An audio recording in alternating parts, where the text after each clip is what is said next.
खुलासे भी सामने आ रहे हैं। मुख्य आरोपी और कथित तौर पर रसूखदार ठेकेदार ऋषु श्री की गिरफ्तारी के बाद अब स्पेशल विजिलेंस यूनिट यानी एसवीयू ने अधिकारियों पर भी बड़ा शिकंजा कस दिया है। इस मामले में 3 अधिकारियों को गिरफ्तार भी किया गया है, जिनमें 2 निलंबित और 1 सेवानिवृत्त अधिकारी शामिल है। गिरफ्तार अधिकारियों में पूर्व संयुक्त सचिव मुमुक्षु चौधरी, भवन निर्माण विभाग के सेवानिवृत्त मुख्य अभियंता तारिणी दास और नगर विकास एवं आवास विभाग के निलंबित कार्यपालक अभियंता उमेश कुमार सिंह शामिल है। जांच एजेंसी का मानना है कि इन अधिकारियों के तार मुख्य आरोपी ऋषु श्री से जुड़े हुए हैं। कभी कबाड़ के कारोबार से शुरुआत करने वाले ऋषु रंजन सिन्हा उर्फ ऋषु श्री ने कथित तौर पर ऐसा प्रभाव स्थापित कर लिया कि सचिवालय में उन्हें ऋषु बाबू के नाम से जाना जाता था।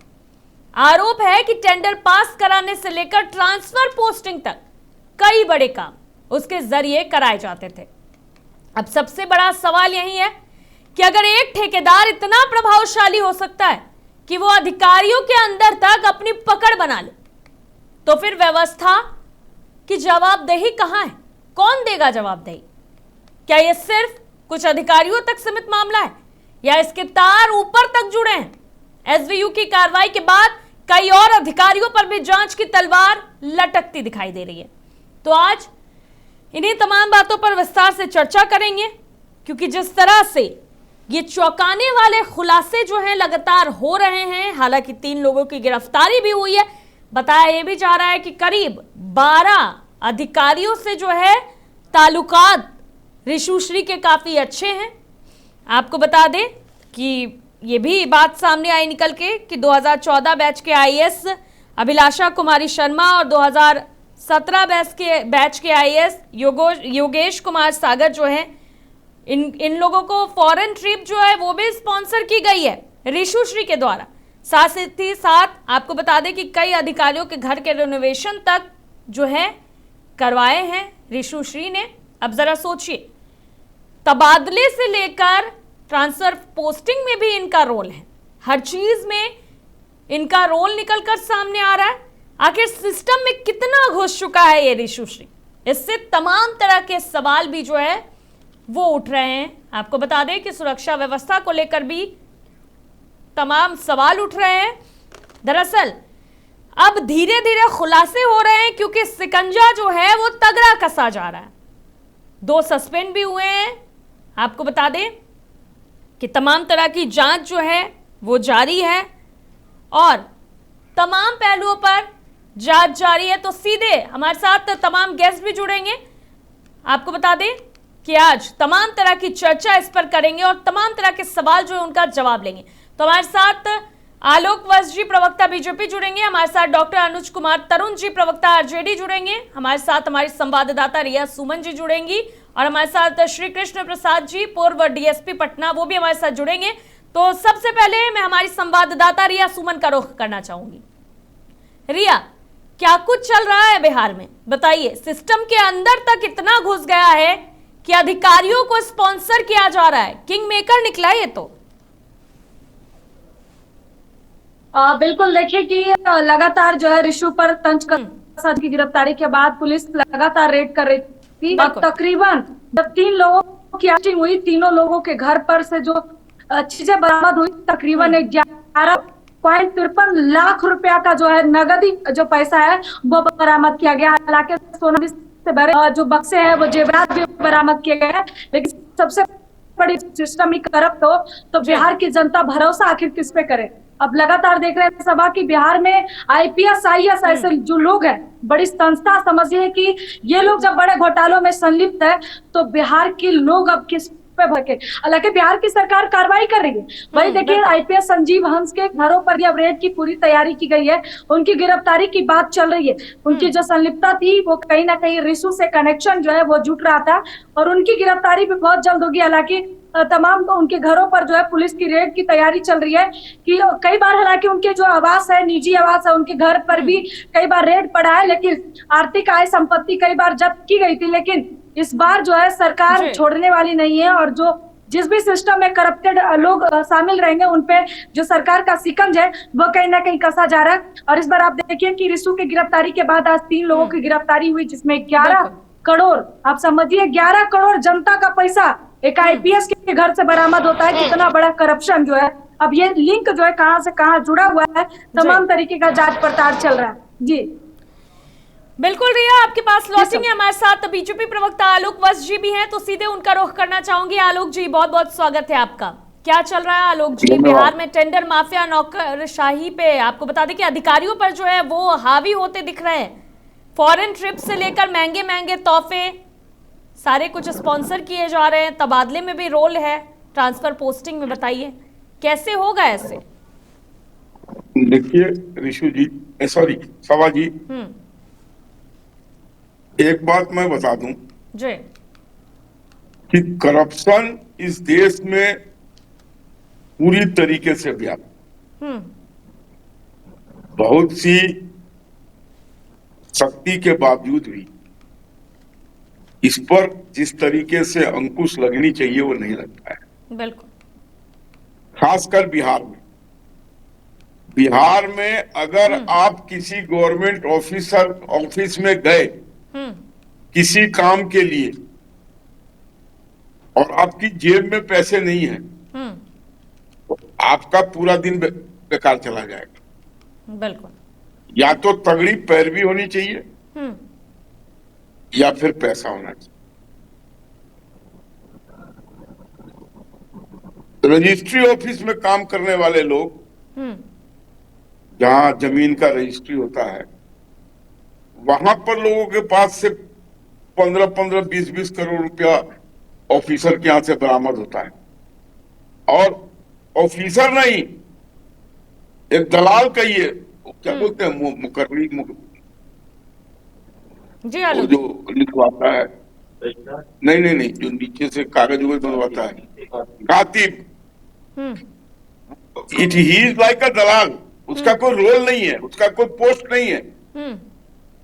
वो आपके कागजात बनवाता है और रजिस्ट्री ऑफिस में आपसे रजिस्ट्री करवा देता है आपका। वैसे व्यक्ति के यहां से 10-10, 20-20 करोड़ निकलना आम बात है। और उसकी शक्ल आप देखेंगी, उसका ड्रेस देखेंगी, उसका ऑफिस देखेंगी, उसका उठना बैठने का जगह देखेंगी तो आपको लगेगा ये तो एक शाम खाता होगा, एक शाम नहीं खाता होगा। पर 20-20 करोड़ रुपया उसके यहां से कैश में बरामद हुआ है। और आईएएस आईपीएस ऑफिसरों की तो बात ही छोड़ दीजिए, ये तो आज के युग के राजा हैं। तो इनके यहां से अगर 11 करोड़ निकला तो ये बहुत कम वाले थे। लगता है इनको घूस कम मिला होगा। इनके यहां से तो 100 करोड़ निकलना चाहिए था। इसलिए इस पर कैसे कंट्रोल हो, ये सम्राट चौधरी जी को सोचना होगा। अभी जो वस्तु स्थिति है सभा जी, it is in the veins of people. लोगों की धमनियों में घुस गया है घुसखोरी। अगर आप बिहार में अगर आप किसी सरकारी नौकरी में, अगर आपके मतलब किसी रिश्तेदार की पोस्टिंग हो गई या आपकी पोस्टिंग हो गई तो आपका दहेज का रेट बढ़ जाता है। बिहार में दहेज है शादियों में। पहले उच्च वर्ग में होता था, अब निम्न वर्ग में भी वो घुस गया है। तो लोग आकर पूछते हैं, जैसे हमारे यहाँ के अजय मिश्रा जी थे, उनको अपनी बेटी का शादी करना था, तो वो आके पूछे कि भाई इस आदमी को रेलवे में नौकरी लग गया है, तो उन्होंने उसका तनख्वाह नहीं पूछा, अपने एजेंटों के माध्यम से अजय बाबू ने पूछा कि उसका ऊपरी आमदनी कितना है। मतलब जो लड़का वाला लड़की दे रहा है वो पता कर रहा है कि उसकी ऊपरी आमदनी क्या है। बिल्कुल, ये सच्चाई है, अकाट्य सत्य है। बिल्कुल ठीक है आलोक जी, आपके पास लौटेंगे। सुनिए सभा जी बताइए। चपरासी में बहाल होने के लिए 25-25 लाख रुपए का घूस देता है। बताइए। बिल्कुल, तो कार्रवाई तो करनी चाहिए ना आलोक जी। मैंने कहा ना, कार्रवाई नहीं, अत्यंत कड़ी कार्रवाई करनी चाहिए। सरकार को सोचना चाहिए और भी ज्यादा सख्त कदम, सख्त रुख अपनाना चाहिए इन लोगों के खिलाफ। मैं अपना भय प्रकट कर रहा हूँ। अंजामे गुलिस्ता ढाने को सिर्फ एक ही उल्लू काफी था। हर साख पे उल्लू बैठा है, अंजामे गुलिस्ता क्या होगा। मैं इस भय से हूँ पीड़ित की पूरे सिस्टम को जकड़ लिया है ये घुसखोरी। इसको ठीक करने की कवायद कैसे हो। बिल्कुल ठीक है आलोक जी, आपके पास लौटेंगे। आरजेडी प्रवक्ता भी हमारे साथ है अनुज जी, तो सीधे उनका रुख करना चाहूंगी। अनुज जी, बहुत बहुत स्वागत है आपका। बताइए कैसे होगा अनुज जी, सिस्टम जो है वो खोखला होते जा रहा है। किस तरह से ये माफिया अब सिस्टम में भी घुस चुके हैं और अधिकारी लोग सहायता कर रहे हैं और बदले में फॉरेन ट्रिप, महंगे गिफ्ट, क्या क्या नहीं चल रहा, घर के रेनोवेशन तक करवा के दिए जा रहे हैं। हमारी पार्टी करी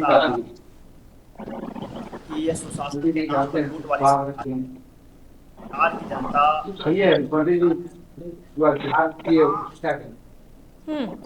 कर पाया।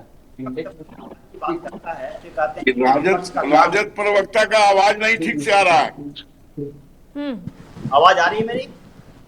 हेलो, अब आ रही है। तो मैं अनुज जी, आपकी आवाज बहुत कम आ रही है। अब आ रही है आवाज? जी आ रही है। तो देखिए, हम लोग तो शुरू से ही कहते आ रहे हैं कि बिहार में भ्रष्टाचार अपने चरम पर है और सुशासन की सरकार का मालक अपने से को फुर्सत नहीं है। कोई भी कार्यालय चले जाइए, जहाँ जो कि अगर कोई काम कराना चाहे तो बिना पैसे के, बिना घूसखोरी के, बिना रिश्वतखोरी का कुछ होने वाला नहीं है। और इसके तरफ विपक्ष का काम है आवाज उठाना, सरकार को ध्यान दिलाना, लेकिन ये विपक्ष की सुनते कब है। हम लोग आज से नहीं कर रहे हैं, किसी भी कार्यालय में चले जाइए, जनता परेशान है, बिना पैसा दिए काम। लेकिन आज तो ये मामला आया है, हजारों करोड़ रुपए का मामला है। इस तरह जाने कितने होंगे बिहार में, तो भी सामने आना बाकी है। अगर ईमानदारी एजेंसियां, जांच एजेंसियां हैं, वो अगर काम करना शुरू कर दें, ना जाने कितने इशू सामने आएंगे। लेकिन इन बहुत बड़ी विडंबना है कि एनडीए सरकार, नीतीश की सरकार, विपक्षियों के अलावा कभी ईडी, सीबीआई और तमाम जांच एजेंसियां किसी के पास भेजी है क्या? इनको तो विपक्ष से फुर्सत नहीं मिलता। एक इनका स्लोगन है रटा रटाया चारा घोटाला, उसी की माला जपते रहेंगे और इनके अंदर जो घोटाला हो रहे हैं उस पर कहीं कोई नजर ही नहीं आ रहा है। आप बताइए, चुनाव से पहले भी 71,000 करोड़ रुपए घोटाला की बात किया था ना, तो इन्होंने कहा कि नहीं, ऐसा कोई बात नहीं है। आज रेशो का जो मामला है लगभग है जो कि अभी तो आना बाकी है, हजारों करोड़ का मामला है और ये बिहार के सबसे बड़ा घोटाला होने जा रहा, कोई बड़ी बात नहीं है। लेकिन सबसे बड़ी बात यह है, इस लोकतंत्र में जो रक्षक हैं वही इसका संरक्षण दे रहे हैं। एक सिंडिकेट के तहत सुनियोजित ढंग से ये पैसे कमाने के लिए लगे हुए। इसमें पॉलिटिकल पार्टियां हैं और साथ में जो आईएएस अधिकारी हैं या जो भी संबंधित अधिकारी हैं, सब मिले हुए।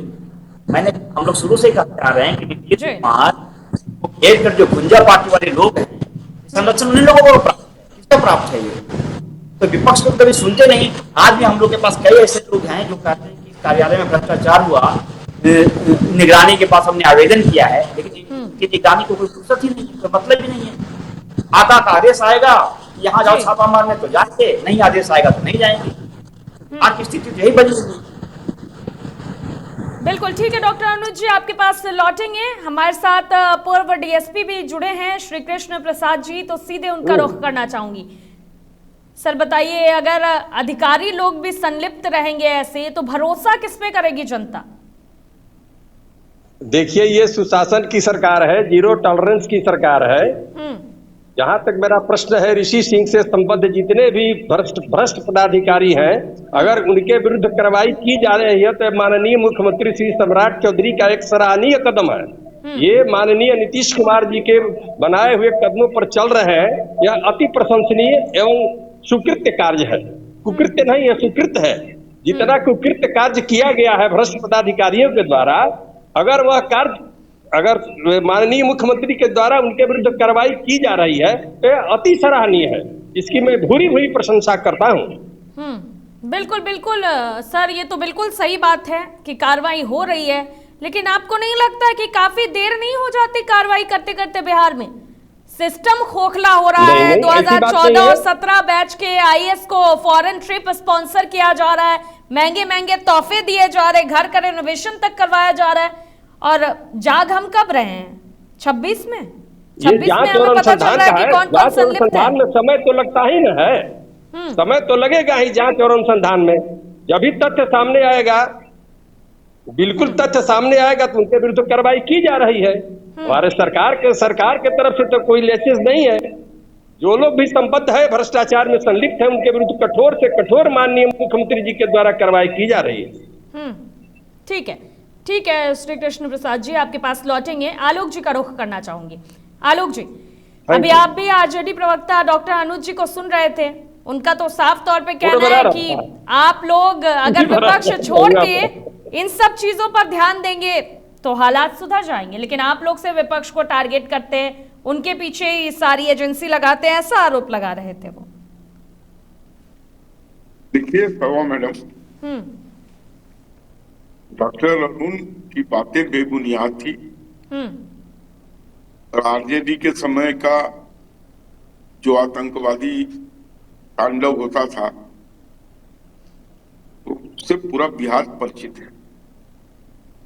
डॉक्टर विश्वास आईएएस ऑफिसर की पत्नी का जबरन सालों तक रेप करना, उनका 2-2, 3-3 बार गर्भपात कराना, ये सब इन्हीं के रेजिम में हुआ था। बॉबी हत्याकांड भी इन्हीं के रेजिम में हुआ था। इसलिए ये बात कह के, उस समय तो सरकारी भी चोर थे, सरकार के सेवक भी चोरी कर रहे थे और नेतागण भी चोरी में लिप्त थे। अलकतरा कांड, चारा घोटाला कांड, ये सब इन्हीं के समय की देन है। इसलिए अब जो मुख्यमंत्री सम्राट चौधरी ने ये कड़े कदम उठाए हैं, सही कहा पूर्व डीएसपी कृष्णा प्रसाद जी ने, ये एक सराहनीय कदम है। और मुझे लगता है कि अगर इस तरीके के कठोर कदम हर डिपार्टमेंट पे उठाए जाएं और लोग भी स्वेच्छा से जो उनसे घूस मांगता है उनके नाम को उजागर करें, तो शायद करप्शन पे काफी हद तक लगाम लगने में सरकार की मदद होगी। लेकिन इसमें भी कोई शक नहीं है, पूरा सिस्टम घुसखोरी की जकड़ में जकड़ा हुआ है। कोई भी ऐसा डिपार्टमेंट नहीं होगा, कोई भी ऐसी फाइल नहीं होगी जो बिहारी भाषा में चढ़ाना नहीं मांगती होगी। बगैर चढ़ाना चढ़ाए आप सिद्धांतों के बल पर लड़के न्याय नहीं ले सकते। इसलिए मुख्यमंत्री द्वारा उठाए गए कदम की मैं भूरी भूरी प्रशंसा करता हूं और मैं उम्मीद करता हूं कि उनके द्वारा इस तरीके के जो कदम उठाए जा रहे हैं जी, उससे राज्य की जनता को आने वाले समय में बहुत राहत मिलेगी। हाँ बिल्कुल ठीक है आलोक जी, आपके पास लौटेंगे। डॉक्टर अनुज जी का रुख करना चाहूंगी। अनुज जी बताइए, कार्रवाई तो हो रही है आलोक जी कह रहे हैं, और आप लोगों के दौर से तो काफी बेहतर है, ये भी आरोप लगा रहे हैं, आपने तो खुद सुना होगा। डॉक्टर अनुज जी माइक म्यूट पे, शायद अनम्यूट कर लीजिए। क्या हो रहा है जी, आ रही आवाज? जी जी आवाज आ रही है अब। हेलो जी अनुज जी आवाज आ रही है आपकी। हाँ, तो मैं कह रहा था कि 20 वर्षों से इनकी सरकार है और कार्रवाई अभी कर रहे हैं, इसका गुणगान करना अभी शुरू है। अब खुद सोचिए कि 20 सालों में जिस सुशासन के राग अलाप रहे हैं, कितने घोटाले होंगे, उसको खुद स्वीकार कर रहे हैं। उन्होंने खुद कहा, एक मैं बहुत प्रशंसा करता हूं कि कम से कम उन्होंने स्वीकार किया कि बिहार जनता किसी भी कार्यालय में जाए बिना चढ़ावा दिए काम नहीं होगा। और इस बात को लेकर के हम लोग शुरू से ही कहते आ रहे हैं। और दुख इस बात का है कि जो लोकतंत्र के रक्षक हैं उन्हीं का संरक्षण प्राप्त नहीं लगा। और जो हम पे इल्जाम लगा रहे हैं, बताइए, चारा घोटाला से लेकर घोटाला की बात किया, तो चारा घोटाला की जांच का दिया था, मैं बताता हूं, ये लोग दिए थे क्या? कि हमारे लालू प्रसाद यादव जी नहीं दिया था, जो लगभग 80 के दशक से चलता आ रहा था। उसी प्रकार से इस महिला के बलात्कार वाली जो चर्चा की इन्होंने, उस पर जांच की कमेटी किसने बनाया था? राबड़ी जी ने बनाया था। लेकिन अभी देखे ना, नीट छात्रा के साथ बलात्कार होता है, इस पे क्या करते हैं ये? मुजफ्फरपुर बालिका गृह में बलात्कारियों को आज तक पकड़ा गया क्या? किस मुंह से बात कर रहे हैं? तो खैर अभी डिबेट का विषय वो नहीं है, मैं नहीं जाऊंगा उस पर। लेकिन सिंपल है कि तो बिहार जेल में है, इसको लेकर के लगातार हम लोग लगातार आवाज उठा रहे हैं। और दुख होता है कि राजनीतिक संरक्षण प्राप्त है। अगर ईमानदारी से जांच कर लें तो जो 20 वर्षों से सुशासन का जो राग अलाप रहे हैं, इनके अधिकांश मंत्री, अधिकांश विधायक जेल में होंगे। तो डॉक्टर आलोक जी तो कह ही रहे हैं कि जांच जो है वो जारी है, ऐसे लोगों को जो है खदेड़ निकाला जाएगा। हालांकि बिहार के मुख्यमंत्री सम्राट चौधरी ने भी बोला है कि जीरो टॉलरेंस सभा जी, एनडीए प्रवक्ताओं के पास एक रटा रटाया डायलॉग है शुरू से ही, 3-4 चीज पे ही बात करते हैं ये। एक तो चारा घोटाला, एक तो जंगल राज, दूसरा अगर इनको भ्रष्टाचार अपराध पे बात करिए तो कोई अपराधी है?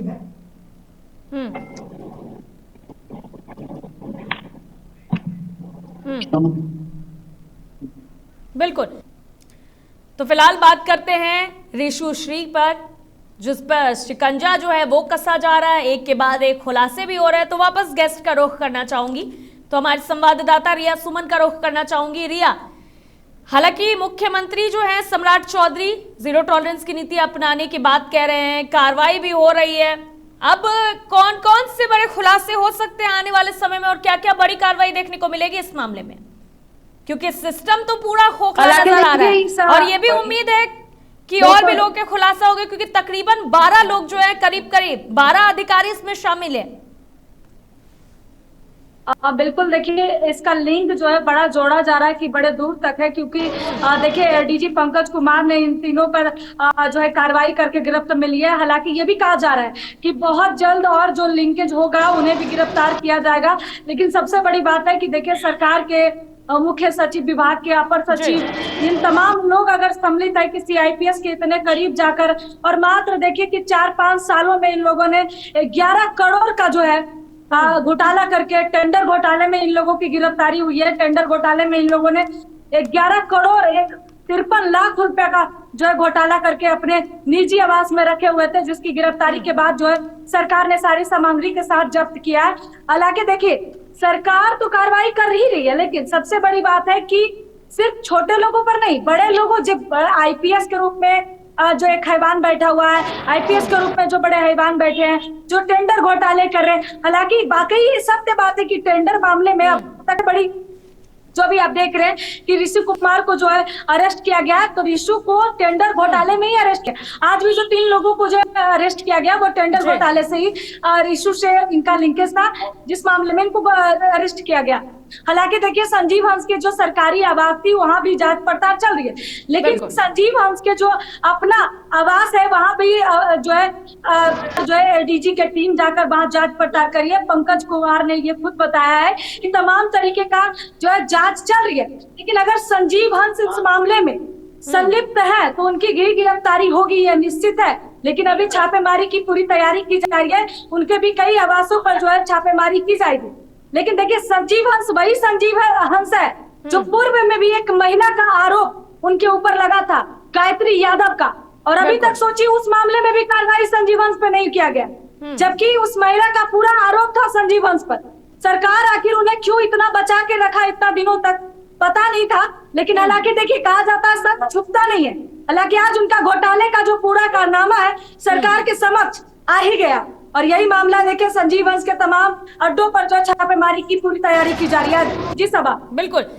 ठीक है रिया जी, आपके पास लौटेंगे। आलोक जी, सीधा सा सवाल, जागते जागते इतनी देर क्यों हो जाती है कि पूरा आशियाना जो है वो तबाह हो जाता है, फिर हम जागते हैं? देखिए, ऐसी बात नहीं है।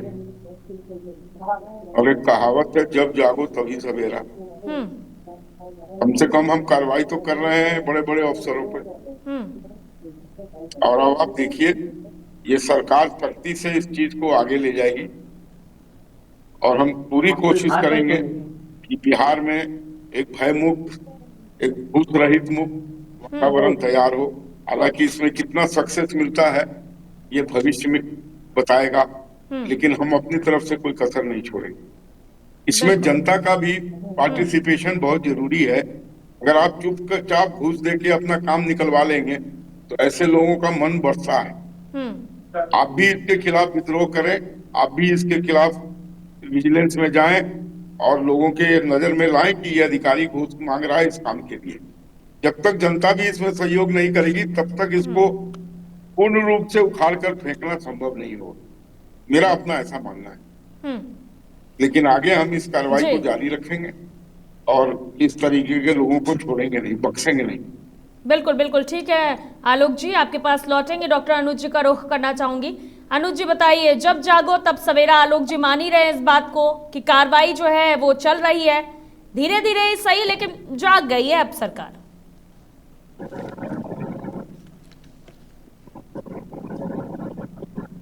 अनुज जी माइक म्यूट है, अनम्यूट कर लीजिए।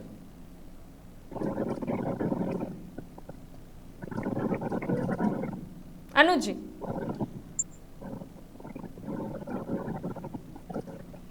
अनुज जी माइक म्यूट पे, आपका अनम्यूट कर लीजिए।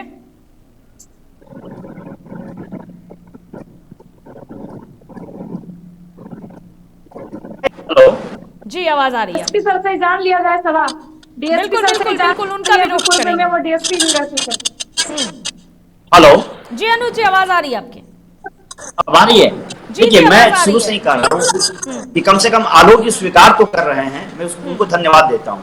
लेकिन अभी तो ये हालात ये थे कि विपक्ष और जनता को सुनने को तैयार ही नहीं थे। लेकिन जब एक इशू सामने आया तो ये स्वीकार करने लगे कि बिहार में भ्रष्टाचार है। ऐसे ऐसे भी ना जाने कितने इशू होंगे, कितने पदाधिकारी होंगे। देखिए, जब भी टेंडर की घोटाले की बात करते हैं तो सिर्फ बिचौलिया नहीं होता, उसमें पूरा एक तंत्र होता है, पूरा एक सिंडिकेट होता है। उसमें ऑफिसर होंगे, फायदा लेने वाली संस्थाएं होंगी, इंजीनियर होंगे, कई सारे लोग होंगे जो इसमें शामिल हैं। इनका मनोबल बढ़ाने वाले कुछ संरक्षक भी होंगे, जो राजनीतिक दल होगा, व्यक्ति होगा, जो ऊपर का आदमी होगा। वहां तक जांच ईमानदारी से करनी चाहिए। मैं बताता हूं, मैं अगर जहां पढ़ाता हूं, ये भी बीजेपी के एक सांसद हैं सुशील सिंह, उन्होंने लिखा है कि शशि प्रताप शाही जैसे वाइस चांसलर जिन्होंने अकेले 200 करोड़ रुपए का घोटाला किया है लगभग, क्या उसमें जांच कभी हुआ? कहाँ है जांच एजेंसियां? हम नहीं कर रहे हैं, आप ही के सांसद कर रहे हैं, बीजेपी के सांसद कर रहे हैं, एनडीए के सांसद कर रहे हैं। और ये बात सच भी है, लेकिन कोई सुनने वाला तैयार नहीं है। इस बात को लेकर लगभग पिछले 6 महीना से है जो कि लोग लिख रहे हैं, राज्यपाल महोदय को लिख रहे हैं, निगरानी को लिख रहे हैं, कोई सुनवाई नहीं हो रही। तो मैं एक तो छोटा सा मेरा निजी अनुभव है, इस तरह से अगर देखा जाए तो लगभग हर कार्यालय में, हर मंत्रालय में करोड़ों का घोटाला है जिसको कोई सुनने वाला नहीं है। जनता का कोई नहीं सुन रहा, कोई सुध नहीं ले रहा है। अगर ईमानदारी से जांच करें तो बिहार में जो घोटाला हुआ है वो ना जाने कितने करोड़ का घोटाला सामने आएगा, इसकी आप कल्पना नहीं कर सकते। अभी हमने कहा ना कि इसके पहले 71,000 करोड़ रुपया का घोटाला का हम लोगों ने उजागर किया, लेकिन इन लोगों ने दबा दिया। चुनाव का समय था, कहते नहीं जी ये तो यूटिलाइजेशन का मामला है। यूटिलाइजेशन अगर आप नहीं भेजते हैं तो घोटाला ही तो होता है। क्या होता है? फिर बिजली विभाग में जो घोटाला है, फिर यहाँ घोटाला है, तो घोटालों की तो बिल्कुल सरकार बन गई है। आप देख ले रहे हैं कि बिहार की स्थिति कितनी खराब है। अगर आप इसका सर्वे करवाएं तो कुछ खास चुनिंदे 10% लोगों के पास अथाह पैसा है, अकूत पैसा है, और बाकी जिंदगियां हैं जो कि किस तरह से जी रही है। देखिए कितनी बदहाली में जी रही है। देखिए छोटे छोटे काम के लिए मुझे दुख होता है। हम लोग चूंकि पॉलिटिकल हैं और समाज में जुड़े हुए लोग हैं, तो छोटे छोटे काम के लिए पैरवी आता है कि भैया बिना पैसा का काम होगा क्या, जरा फोन कर दीजिए। तब हम लोग को लगता है कि सोचिए भ्रष्टाचार का लेवल इतना हाई है, और यह जो सुशासन की सरकार अपने आप को कह रही है उसको कोई सुध लेने वाला नहीं है। जनता जाए तो जाए कहाँ? विपक्ष जब आवाज उठाता है, विपक्ष जब सवाल पूछता है आप है जो कि विपक्ष की आवाज को दबाने का भरसक कोशिश करते हैं। हमने कहा ना कि इनका तमाम एजेंसियां सीबीआई जी ऐसा तो नहीं होता होगा, लेकिन आलोक जी की बातों से तो नहीं लग रहा। आलोक जी तो खुद मान रहे हैं इस चीज को। आलोक मानने से क्या होगा? हमने क्या कहा? इनके पास रटा रटा 2-3 डायलॉग है। कोई अपराधी है जी जिस पे कार्रवाई नहीं हुआ, कोई ऐसा हत्यारा है जी जिसको पकड़ नहीं लिए, कोई ऐसा बलात्कारी है जी जिसपे हमने कानूनी कार्रवाई नहीं किया। अरे किसी की जान चली जा रही, किसी की सुविधा लूट ली गई है, कोई भ्रष्टाचार कर लिया, अब बाद में कार्रवाई करके क्या करेंगे? सब कुछ लुटाकर होश में आए तो क्या हुए? क्या मजाक है ये? मैं कह रहा हूं कि आपकी 20 सालों की सत्ता क्या है जिसमें हत्याएं हो रही हैं, जिसमें बलात्कार हो रहे हैं, जिसमें भ्रष्टाचार बढ़ रहा है। ठीक है, हम पे कह देंगे जंगल राज था जी, चारा घोटाला था जी, ये था वो था। ठीक है, हम सत्ता से बाहर हो गए, जनता ने हमें ठुकरा दिया, अपने नैरेटिव फैलाया, जनता स्वीकार किया, हम विपक्ष में आ गए। आप 20 साल से सत्ता में हो, फिर इस तरह की घटनाएं क्यों घट रही है? कौन जवाब देगा? बिल्कुल बिल्कुल बिल्कुल डॉक्टर अनुज जी आलोक जी से जवाब लेंगे, लेकिन उससे पहले पूर्व डीएसपी का रुख करना चाहूंगी श्री कृष्ण प्रसाद जी का। सर, आप भी डीएसपी रहे हैं, आपका कार्यकाल भी जो है वो पूरा हो गया, लेकिन आप जैसे ईमानदार अफसर अधिकारी भी तो हैं, फिर ऐसे लोग क्यों पनप जाते हैं? ऐसी कौन से सिस्टम में और कौन कौन से लोग हैं जो शामिल है जिस वजह से इस तरह के लोग भी निकलकर सामने आते हैं? ठीक है, श्री कृष्ण प्रसाद जी के साथ फिर जुड़ने की कोशिश करेंगे, तब तक आलोक जी से जवाब ले लेते हैं। आलोक जी बताइए, विपक्ष की आवाज दबा रहे हैं आप लोग, रटा रटाया डायलॉग है आप लोगों के पास, जनता खुश नहीं थी तो आप लोगों को चुना, फिर भी आप लोग हैं कि जंगल राज पर जाते हैं। देखिए सभा जी, जंगल राज एक सच्चाई थी जी, कोई हमारे द्वारा क्रिएटेड मनगढ़ंत बात नहीं थी। जहां सड़कें नहीं थी, बिजली नहीं थी, व्यापार नहीं था, जहां फिरौती, बलात्कार, मर्डर, इन चीजों का बोलबाला, छात्रा का बलात्कार हो रहा है, दिन दहाड़े गला काट दे रहे हैं आप लोग, गोपाल खेमका के घर के आगे गोली मार देना, अस्पताल के आगे घुस के गोली मार दे रहे हैं। किस मुंह से कह रहे हैं आप जंगल राज है आपका? क्या बेशर्मी की हद है? विपक्ष बोले उसको जवाब देना जरूरी है क्या? दूसरी बात कि जो वहां के मैं डेटा बताऊं क्या? एनसीआरबी का डेटा कितना खतरनाक है आपके खिलाफ। 20 सालों में आप लोगों ने क्या किया है? उनके लोग लालू यादव और उनके जातिगत, आप लोग डेटा के साथ बात करिए। एनसीआरबी का डाटा है, 65 लाख हत्याएं आपके यहाँ हुई है, 1 लाख से ज्यादा फर्क हुआ है, 25,000 से ज्यादा बलात्कार हुआ है, चोरियां 3 लाख से ज्यादा हुई हैं। और इधर तो मत पूछिए, पटना से 25 में खत्म हो जा रही है, कहीं भी गोलियां चल जा रही है, लड़कियां कहीं भी सेफ नहीं है। ये छात्रा के सामने बलात्कार हो गया, मुजफ्फरपुर बलात्कार होता है, पूरे बालिका गृह में क्या हुआ कौन नहीं जानता? बेशर्मी की बात करते हैं आप लोग। इसीलिए मैं कहता हूँ विपक्ष की आवाज सुनेंगे, अनुमान देना पड़ेगा, नहीं हो सकता। आप गिरवान में झांक कर देखिए कितना घोटाला हुआ है आपके साथ। अभी 71,000 करोड़ रुपए का घोटाला हुआ, उनके साथ कौन देगा? आप अरे घोटालों का तो बेशर्मी की हद बनाए हुए आप लोग। कुछ जवाब करो। चारा एक के बाद एक घोटालों का नाम था लालू प्रसाद यादव, घोटालों का नाम था आरजेडी सरकार। आप बात क्या कर रहे हैं? बताइए आलोक जी, बताइए डॉक्टर अनुज जी, इतना बड़ा आरोप। कोई शरीफ आदमी घर से बाहर निकलता था 5 बजे 4 बजे के बाद।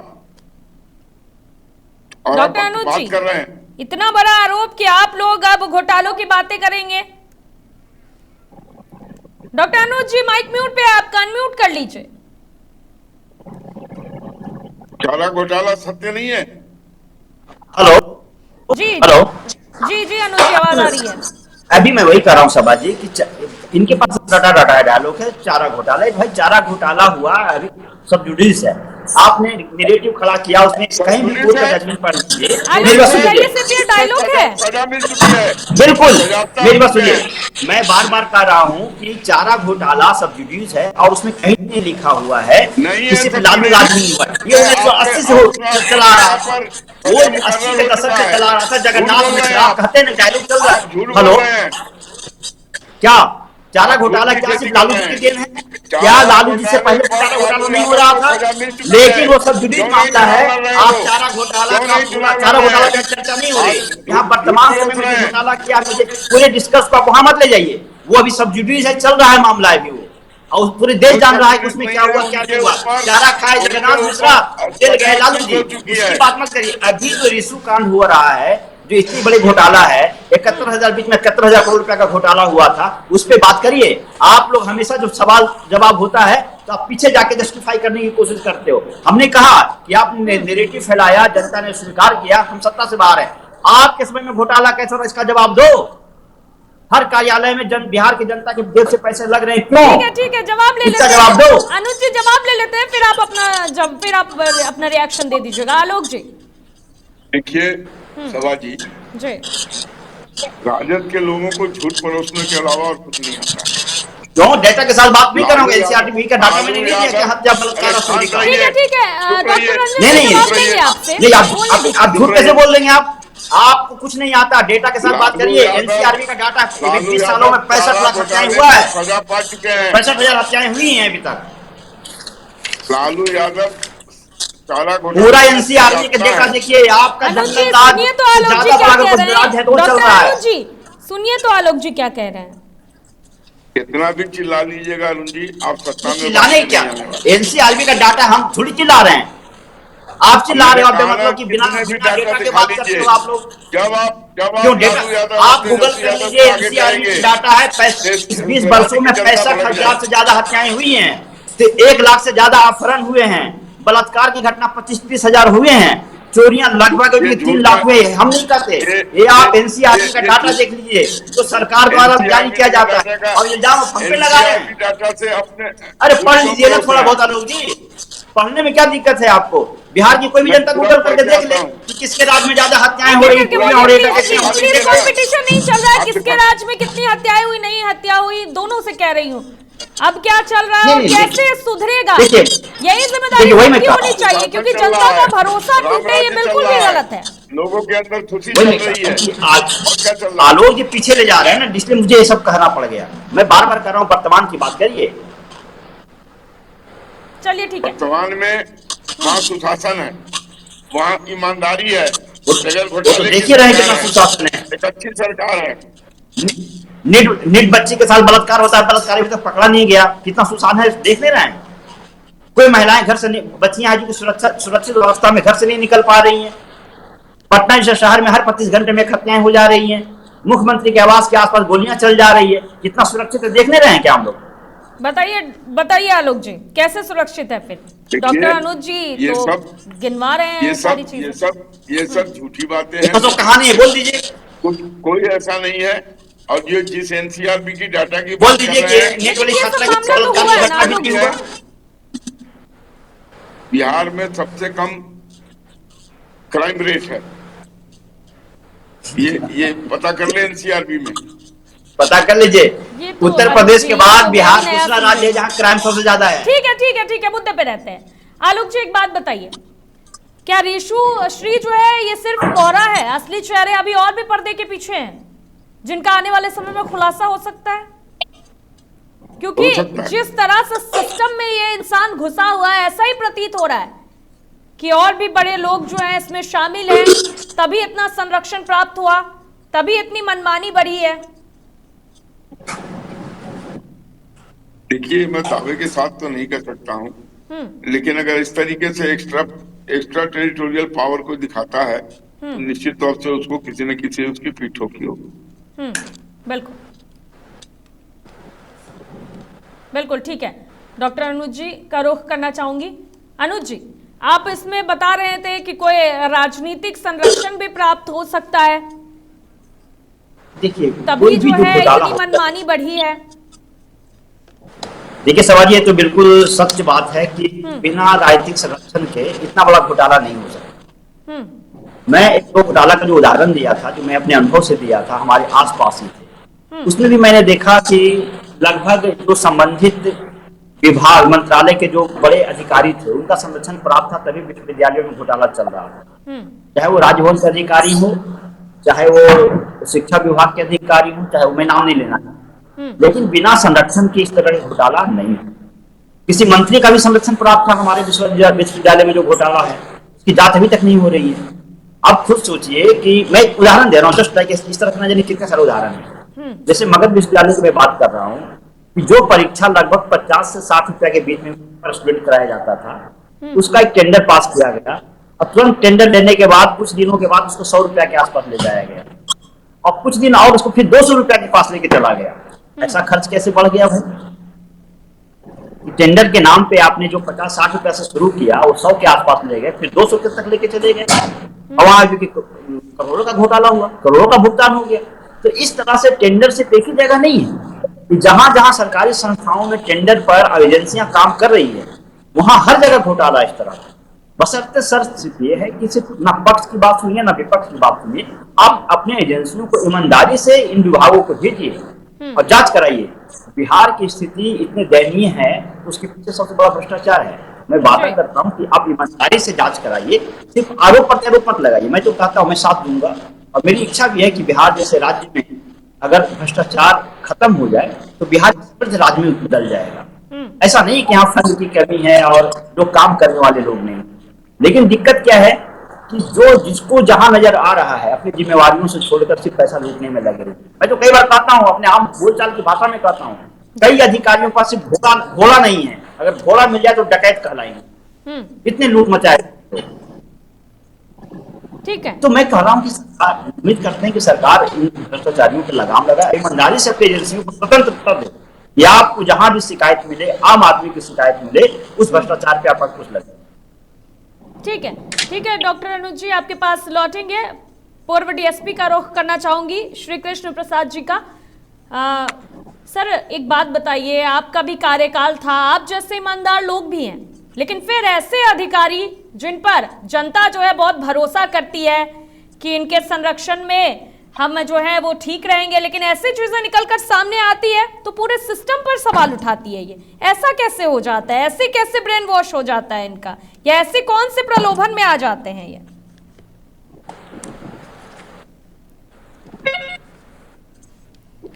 श्री कृष्ण प्रसाद जी आपका माइक म्यूट पे है, अनम्यूट कर लीजिए। जी जी आवाज आ रही है अब।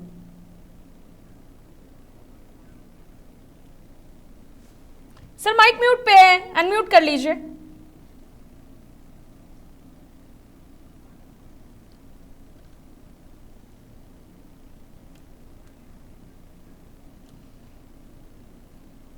ठीक है, कोई तकनीकी खराबी है, तब तक हमारी संवाददाता रिया सुमन का रुख करना चाहूंगी। रिया, अब जो है भ्रष्टाचार से लेकर सारी बातें सामने आ रही है, हालांकि आप भी ग्राउंड पर बनी रहती हैं, जिस तरह से आलोक जी भी बता रहे हैं और डॉक्टर रंजन जी भी जो है उन्होंने भी हमें बताया साफ तौर पे, सारी चीजें जो है हम सबके सामने रखी है कि किस तरह से जो है कि किस जमीनी हकीकत है। आप भी लगातार देख रही हैं कैसे क्या जमीनी हकीकत है। अब भी हाल वही है, क्योंकि जीरो टॉलरेंस की नीति के तहत काम तो हो रहा है।